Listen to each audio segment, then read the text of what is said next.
lagi. Renungan harian pada hari ini diambil dari 1 Samuel pasal yang keempat ayat 1-11.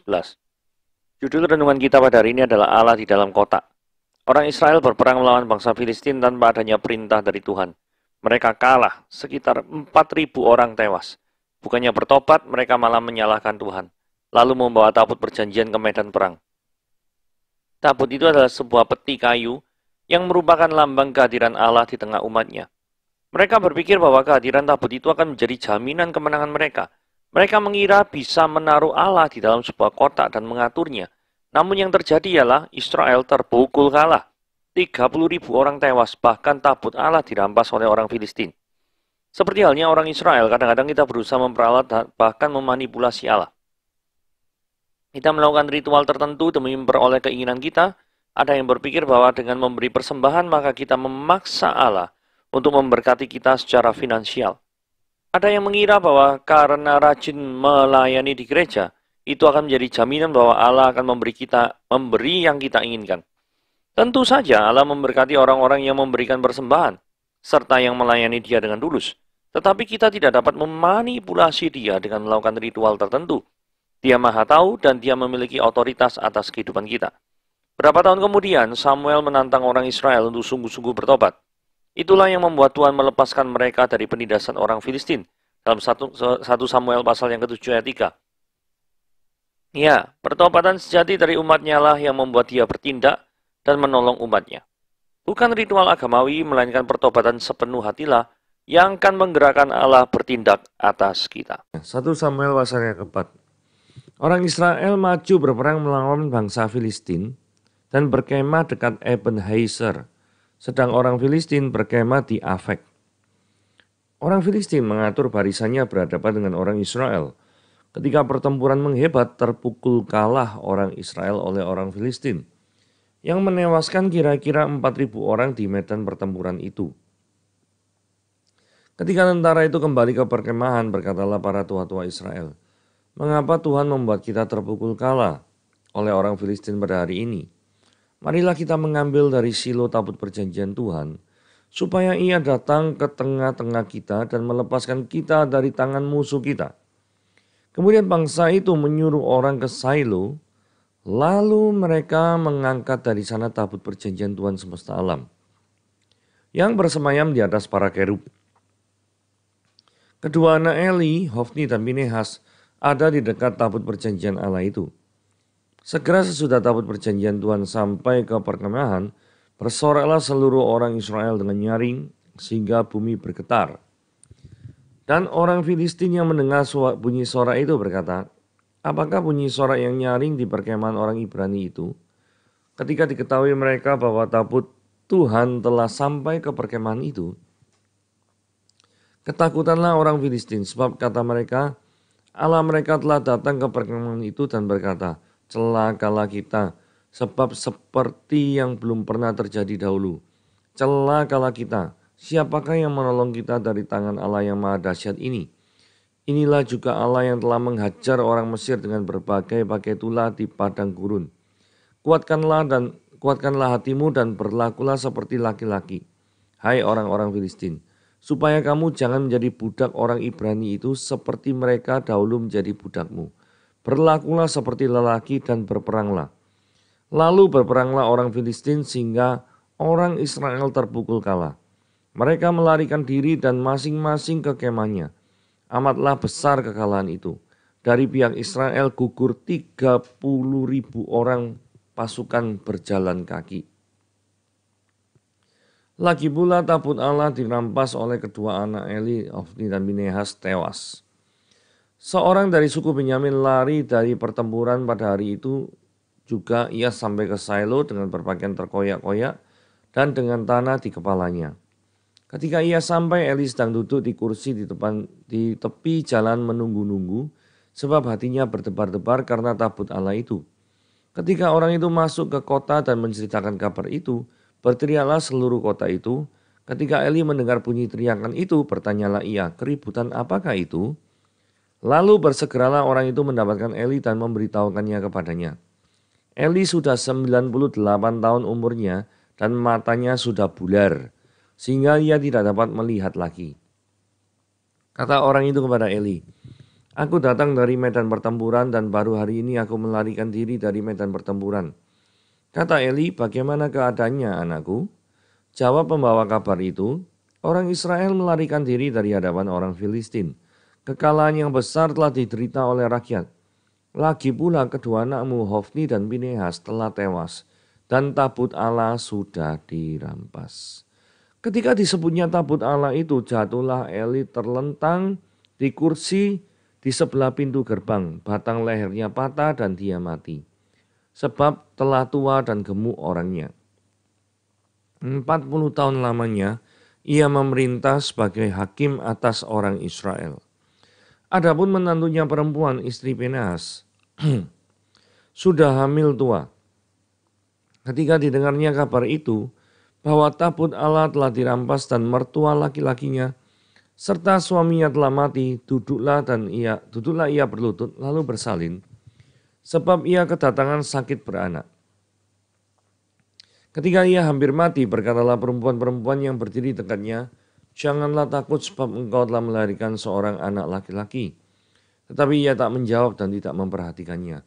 Dia menamai anak itu Ikabod, katanya, "Telah lenyap kemuliaan dari Israel, karena tabut Allah sudah dirampas dan karena mertuanya dan suaminya."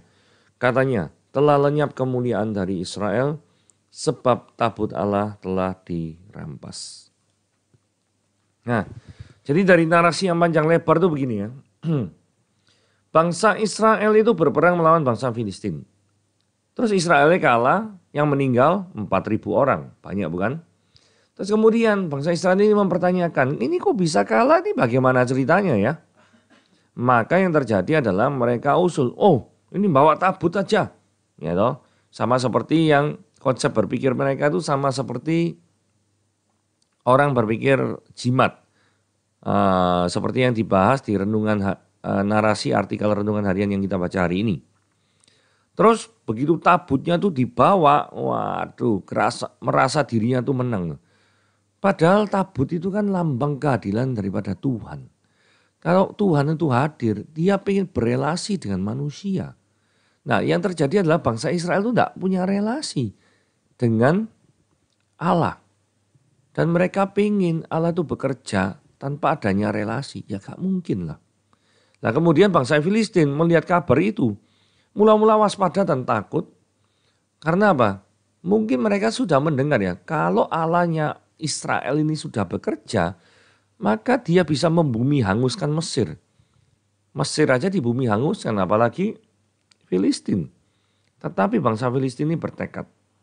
Hasilnya 30.000 orang Israel meninggal. Dan tidak cuma itu, kedua anak Imam Eli yaitu Hofni dan Pinehas juga meninggal. Ketika Eli mendengar kedua anaknya meninggal, dia juga meninggal ketika mendengar tabut dirampas itu. Nah, jadi ini adalah suatu penderitaan yang besar. Kemudian menantunya Eli yang harusnya bersukacita karena punya anak, gitu, sedang hamil, stres berat. Kenapa? Karena tabut Allah dirampas. Ya untungnya dia tidak keguguran, tapi anaknya lahir. Tapi anaknya lahir dinamai Ikabod. Ikabod itu artinya adalah telah hilang kemuliaan Tuhan. Nah resumenya seperti itu ya. Langsung kita bahas, mengapa Israel kok bisa kalah ya. Nah di dalam 1 Samuel pasal yang kedua ayat 12-14 dikatakan gini. Anak-anak Eli ini adalah orang-orang dursila. Mereka itu tidak mengindahkan Tuhan sama sekali. Jadi ayat 13, batas hak para imam terhadap bangsa itu juga dilanggar. Jadi mereka tidak menghormati Tuhan, mereka juga tidak menghormati kewajiban yang mereka emban sebagai para imam. Nah, sebenarnya mereka tuh melakukan kesalahan apa sih? Ya mereka itu danjek gitu ya. Itu danjek itu rakus, nyonyo gitu ya. Karena apa? Ayat 14 ini ngomong, segala yang ditarik dengan garpu ke atas diambil imam itu untuk dirinya sendiri. Jadi ada orang mempersembahkan korban bakaran, korban sembelihan, maka dagingnya itu dikorupsi gitu loh. Jadi diambil. Jadi di sini terjadi penyalahgunaan wewenang dan digunakan untuk kepentingan sendiri. Nah, sebagai refleksi, apakah kita pernah melakukan hal yang seperti ini? Kita mungkin adalah orang-orang yang punya jabatan tinggi. Kita mungkin adalah orang-orang yang kaya. Tetapi apakah kita menggunakan kekayaan dan menggunakan kekuasaan serta pengaruh kita itu untuk keuntungan kita sendiri? Dan tidak menghargai daripada wewenang yang seharusnya kita kerjakan. Apakah kita seperti itu? Kalau misalnya kita seperti itu, berarti kita sama seperti anak Imam El-Eli ini. Sama seperti Hofni dan Pinehas. Sudah jabatannya imam yang seharusnya itu memimpin bangsa, mewakili bangsa Israel untuk menghadap Tuhan, mempersembahkan korban bakaran, korban sembelihan, korban penghapusan dosa. Tapi yang terjadi adalah mereka tidak menghormati itu. Itu sama saja dengan gini ya. Gereja masa kini ada seorang pendeta. Pendeta seharusnya menjadi wakil daripada Tuhan. Itu untuk memberitakan firman Tuhan dan membawa jemaat ke hadirat Tuhan. Nah, yang terjadi adalah pendeta ini tidak melakukan hal seperti itu. Malah korupsi. Dalam pengertian mengeruk uangnya jemaat. Nah, ini kan repot lah kayak gini nih. Nah, ini kasusnya persis seperti Hofni Pinehas ini. Kalau ini korupsi korban persembahan, kalau zaman sekarang persembahan itu korban binatang sudah tidak ada. Yang ada adalah mungkin mengeruk harta daripada jemaat. Ini yang terjadi kayak gini. Nah, ini tidak boleh ya seperti ini ya. Jadi uang jemaat digunakan untuk kepentingan diri sendiri. Seharusnya digunakan untuk kepentingan gereja tapi kepentingan diri sendiri. Nah, ini sama seperti Hofni dan Pinehas kalau kayak gini. Nah, 1 Samuel 2 ayat 22 sampai 26. Eli telah sangat tua. Apabila didengarnya segala sesuatu yang dilakukan anak-anaknya terhadap semua orang Israel dan mereka itu tidur dengan perempuan-perempuan yang melayani di depan pintu kemah pertemuan. Artinya apa ketika kita baca seperti ini? Artinya adalah anak-anak Eli ini kurang ajar. Tidak cuma korupsi, tetapi melakukan dosa-dosa seksual. Nah, kemudian kalau kita jeli, Eli ini memperhatikan kalau misalnya anak-anaknya melakukan dosa seksual sama dia ditegur. Ayat 23. Mengapa kamu melakukan hal-hal yang begitu? Sehingga aku dengar segenap bangsa ini telah tentang perbuatan-perbuatanmu yang jahat itu. Jangan begitu anak-anakku, bukan kabar baik yang ku dengar bahwa kamu menyebabkan umat Tuhan melakukan pelanggaran. Nah, kalau melakukan dosa-dosa seksual ditegur. Ya bagus kan, memang harusnya seperti itu toh. Tetapi ketika yang kita bahas yang pertama yang korupsi uang itu, korupsi korban sembelihan, nggak ada teguran Eli. Saya menduga Eli juga menikmatinya. Karena Eli digambarkan sebagai orang yang gemuk. Ternyata ini kelihatannya suka makan ini Eli ini ya. Untuk memperkuat tafsiran saya, Eli ini sudah pernah ditegur oleh orang lain. Tuhan itu kirim orang untuk menegur Eli. Kita baca ya, di ayat yang ke-27. Seorang abdi Allah itu datang kepada Eli dan berkata, beginilah firman Tuhan, bukankah telah nyata aku menyatakan diriku kepada nenek moyangku, ketika mereka masih di Mesir dan takluk pada keturunan Firaun. Aku telah memilihnya dari segala suku Israel menjadi imam bagiku. Maksudnya kaum Lewi dipilih dari segala suku Israel jadi imam. Supaya ia mempersembahkan korban di atas mezbahku. Membakar ukupan dan memakai baju efod di hadapanku. Kepada kaummu telah kuserahkan segala korban api-apian orang Israel. Nah ini permasalahannya ya. 28 itu tugas daripada seorang imam. 29 adalah penyelewengan daripada tugas seorang imam. Mengapa engkau memandang dengan loba kepada korban sembelihanku dan korban sajianku yang telah kuperintahkan? Mengapa kamu menghormati anak-anakmu lebih daripadaku? Sambil kamu menggemukkan dirimu dengan bagian yang terbaik dari setiap korban sajian umatku Israel. Jadi dari sini lihat ya, Eli itu modelnya tebang pilih. Kalau anak-anaknya itu berdosa seksual, ditegur. Baiknya, baik, harus itu memang. Tapi kalau misalkan anak-anaknya ini melakukan dosa yang dirinya sendiri, Eli sendiri itu suka, dalam hal ini itu makanan, maka Eli tidak tegur. Jadi rasanya dosa daripada Eli ada di mulut. Tidak bisa nahan mulutnya untuk menikmati daging-daging. Dia mikir mungkin pengen mendirikan restoran Hanamasa tiap hari gratis gitu ya. Jadi itu yang terjadi. Korupsi terus menerus. Sampai akhirnya sampai masa tuanya pun dia digambarkan sebagai seorang yang tua dan gemuk. Jadi Tuhan sebenarnya masih sayang terhadap Eli. Kalau tidak sayang bagaimana mungkin Tuhan mengutus orang lain untuk menegur Eli. Jadi aplikasi praktisnya dalam kehidupan kita adalah jikalau ada orang yang menegur kita karena kita sudah melakukan hal yang salah. Dan kadang-kadang kita tidak senang sama orang itu. Ngapain sih tegur-tegur? Itu mengganggu kenyamananku tahu. Gua gak senang ditegur-tegur kayak gitu. Loh, Tuhan kirim orang tegur Anda. Itu tunjukkan Tuhan tuh sayang sama Anda. Karena apa? Kalau Anda mengignore terus, mengabaikan terus teguran Tuhan, maka yang terjadi adalah yang kita baca hari ini 1 Samuel pasal yang 4. Umat Israel dihancurkan. Satu bangsa dihancurkan gara-gara pemimpinnya bobrok. Saudara mau kalau Anda sebagai seorang pemimpin, Anda seorang yang punya jabatan yang tinggi, dihancurkan oleh Tuhan organisasinya. Gara-gara Anda tegar tengkuk. Gara-gara Anda tidak mau dibilangi sama Tuhan. Gara-gara Anda mengignore semua teguran yang sudah Tuhan berikan kepada Anda. Apakah Anda mau seperti itu?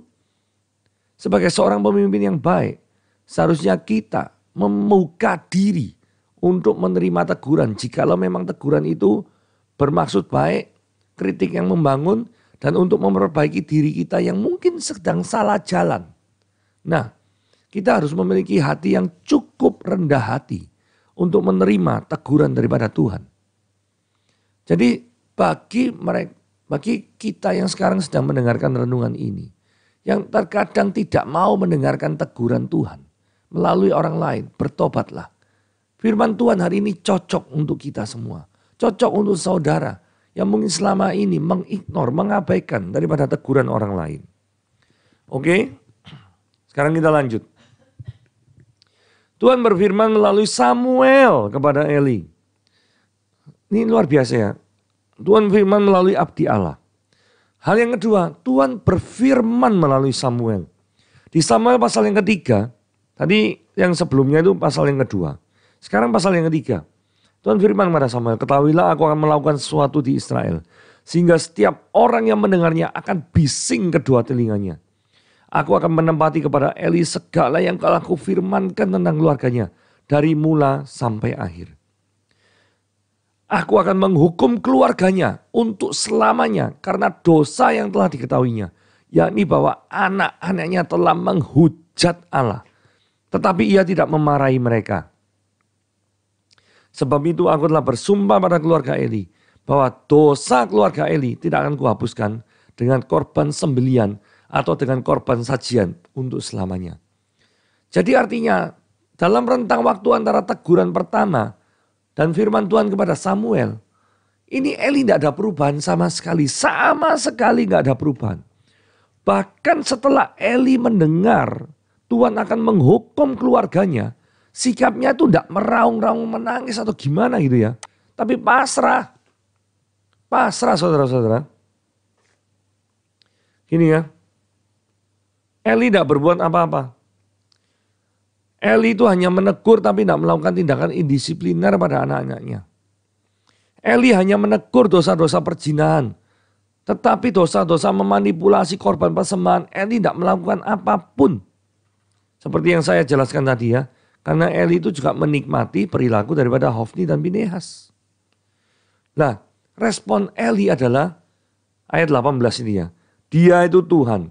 Biarlah diperbuatnya apa yang dipandangnya baik.